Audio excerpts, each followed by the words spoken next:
ஒரு நாளைக்கு கிட்டத்தட்ட 90க்கும் மேற்பட்ட பெண்களுக்கு எதிராக இது போன்ற பாலியல் வன்கொடுமைகள் நடக்குது அப்படின்னு சொல்றாங்க.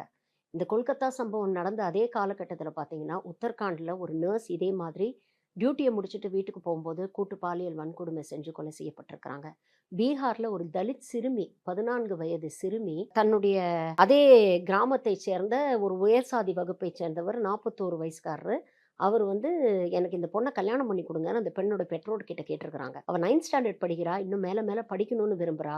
கல்யாணம் பண்ணி குடுக்க விருப்பம் இல்ல அப்படின்னு சொன்னதுக்கு, அன்னைக்கு இரவே வந்து வீட்டுக்குள்ள புகுந்து அவரும் அவருடைய நண்பர்களும் சேர்ந்து அந்த பெண்ண கடத்தி கொண்டு போய் கூட்டு பாலியல் வன்கொடுமை செய்து, கொலை செய்து துண்டு துண்டாக வெட்டி வீசியிருக்கிறாங்க. இது போன்ற கொடூரமான சம்பவங்களும் நடந்துட்டு இருக்கு. தினம் தினம் பாலியல் சீண்டலுக்கு ஆளாகக்கூடிய பெண்களும் வந்து சம்பவங்களும் வந்து நடந்துகிட்டு இருக்கு. பட் நம்மளுடைய ரேடார்லயோ இல்ல இந்த மீடியாவோ இந்த போன்ற விஷயங்கள் எல்லாம் வந்து ப்ரொஜெக்ட் பண்ண மாட்டேங்கிறாங்க அப்படிங்கிற ஒரு வருத்தம் ஒரு பக்கத்துல இருக்கு.